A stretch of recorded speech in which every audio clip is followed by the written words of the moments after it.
Buenas noches, soy Ana María Lomelí. En el primer trimestre de 2021, la Comisión Mexicana de Ayuda a Refugiados registró más de 22,000 nuevas solicitudes de asilo en México, 31% más que en el mismo periodo del año pasado. Hoy al filo, Andrés Ramírez Silva, coordinador general de la Comar en México.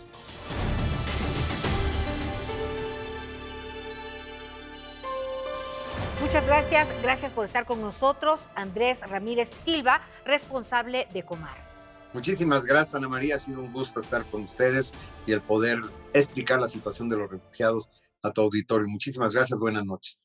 Pues lo que hemos visto, pues es el tema de la migración, por supuesto, pero también las solicitudes de asilo en nuestro país, que pues han roto récord según las cifras que ustedes han mostrado.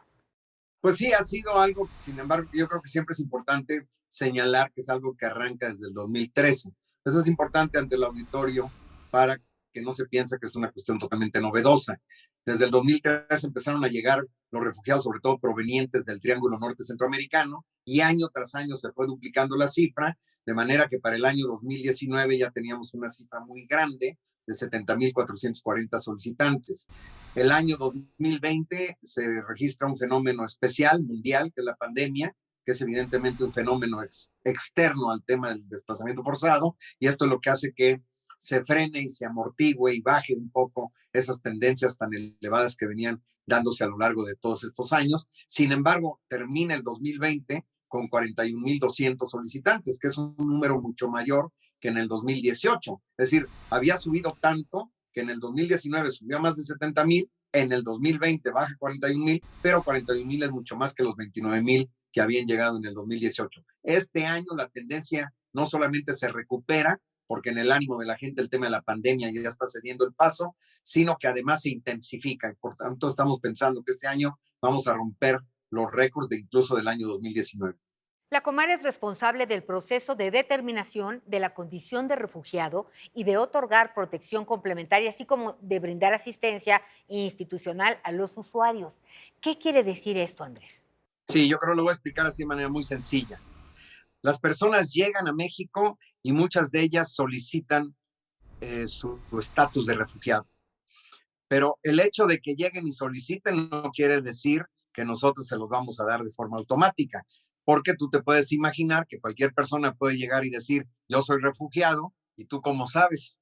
¿Cómo sabes? No eres adivino, ni tienen pintado en la frente que son refugiados. Entonces tiene que haber todo un proceso que le llamamos determinación de la condición de refugiado. O sea, en otras palabras, a través de un proceso tenemos que determinar si efectivamente son o no son refugiados. Es como todo, es como por ejemplo, si tienes COVID o no tienes que COVID, tienes que entrar en un proceso. Ese proceso es una prueba de laboratorio. En el caso de los refugiados, pues no hay una prueba de laboratorio, sino que tienes que hacer un proceso diferente. ¿En qué consiste ese proceso? Ese proceso consiste en entrevistas a las personas para que tengamos los elementos suficientes como para saber si reúnen las características de un refugiado, porque un refugiado se define, eso está establecido en la ley. En la ley se establece quién es un refugiado y quién es no es un refugiado. Pero nosotros a través de la entrevista es que nosotros nos podemos percatar si efectivamente la persona califica o no califica como refugiado.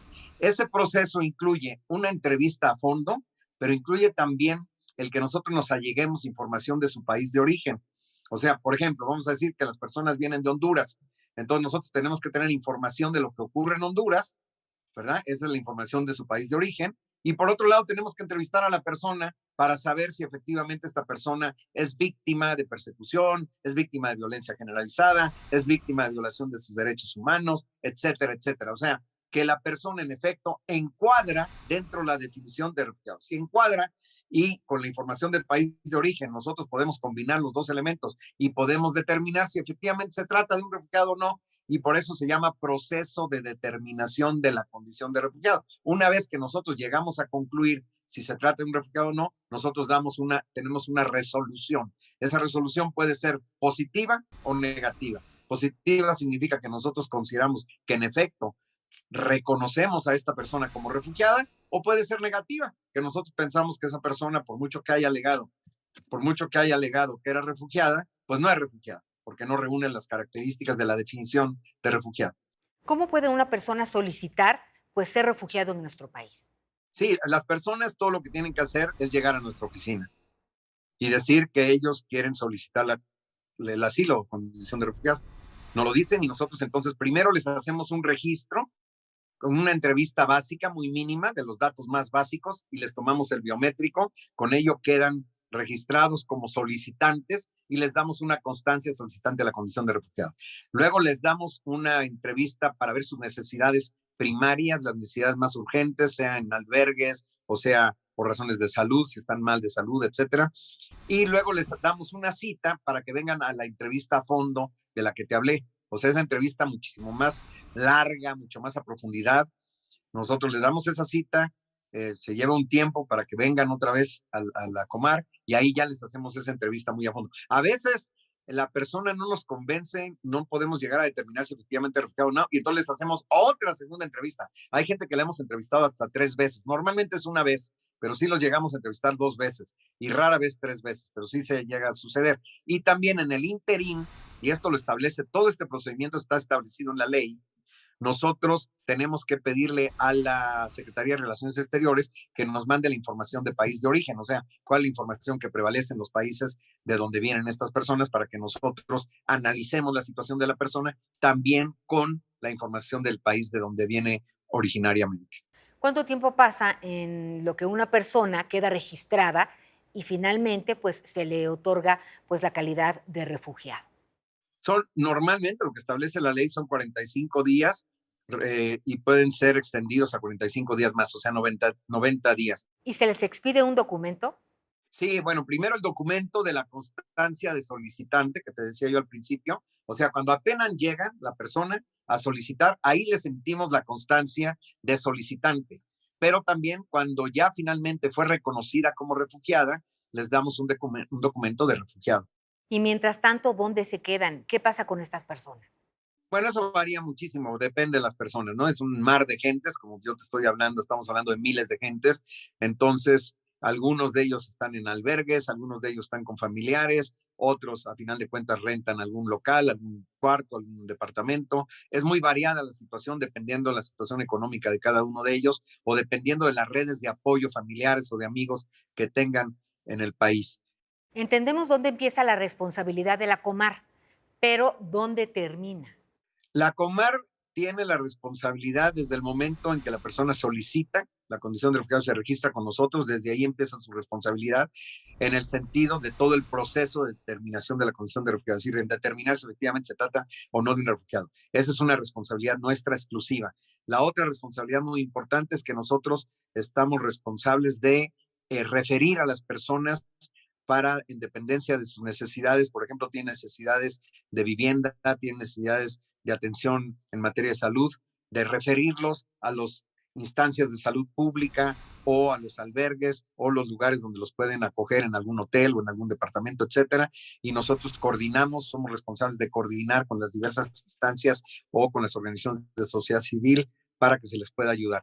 Y la otra responsabilidad que nosotros tenemos es el tratar de ayudarles para que avancen en su proceso de integración en el país. ¿Cómo lo hacemos? Bueno, lo hacemos participando en la mesa interinstitucional que encabeza el subsecretario Alejandro Encinas y nosotros somos la Secretaría Ejecutiva de esa mesa interinstitucional en donde participan las diversas dependencias de gobierno, las distintas secretarías de salud, de educación, de trabajo, etcétera, para que nosotros y también participan los organismos internacionales y también participan organizaciones de la sociedad civil y con ello nosotros vemos las mejores fórmulas para apoyar a la gente y que pueda acceder a los distintos servicios públicos en el país o que tengan mayores facilidades para poder acceder al mercado laboral. ¿Por qué alguien solicita asilo en México? Hay distintas razones, hay una gran diversidad de razones por las cuales las personas dejan sus países, pero digamos, vamos a decirlo en términos muy generales, hay dos grandes razones. Una razón económica y una razón generalmente ligada a los motivos que él puede ser que la persona califique como refugiada. O sea, las razones de persecución o por ser víctimas de violencia o por ser víctimas de violación sistemática de los derechos humanos o por ser víctimas de graves disturbios del orden público y que sus autoridades al interior de sus países no tuvieron la capacidad para garantizarles la protección y que a pesar de que ellos trataron de huir de esta situación complicada, no lograron encontrar la protección por parte de sus gobiernos y entonces se vieron obligados a huir de sus países. Y la otra gran razón es la económica, o sea, gente que quiere tener un mejor empleo, un mejor salario, una mejor condición laboral, etcétera, que son las razones económicas. Las personas que salen de sus países por razones económicas no califican como refugiados, porque esa, la definición de refugiado no incluye la razón económica. ¿Cuáles son los países de donde vienen más personas? Sí, bueno, mira, nosotros desde el 2003 hemos tenido de manera incesante y permanente y creciente la llegada de refugiados y de manera invariable el número uno siempre ha sido Honduras, el país de donde más vienen las personas. Hasta el año 2015 venían fundamentalmente de los países del Triángulo Norte Centroamericano, o sea, después de Honduras, El Salvador y en tercer lugar Guatemala. Y a partir del año 2016 también se incluyeron los venezolanos, pero sobre todo en el año 2017 los venezolanos tuvieron una llegada muy importante al nivel de los hondureños.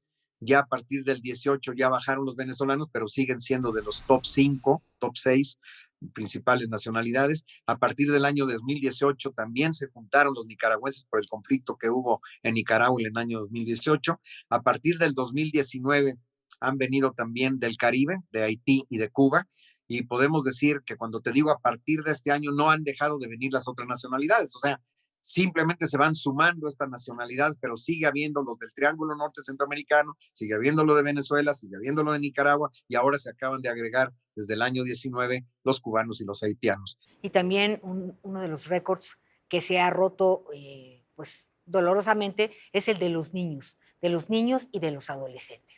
Sí, efectivamente, en el año tras año se fue rompiendo el récord. Todos los años se rompió el récord.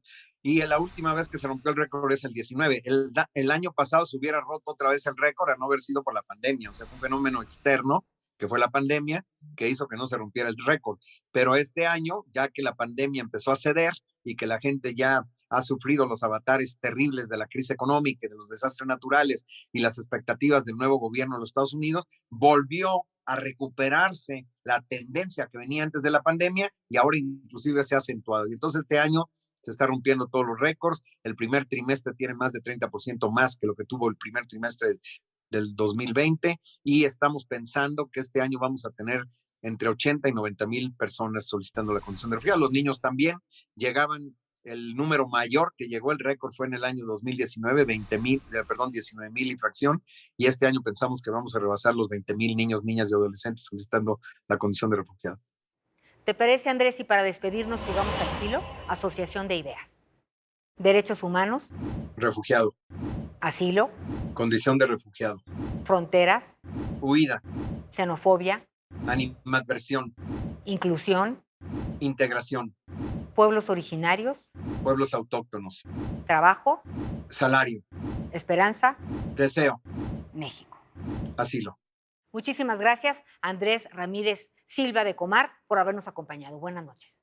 Gracias a ti, muchas gracias, que pases muy bien. Y gracias a ustedes. Recuerden que tenemos una cita la próxima semana al filo.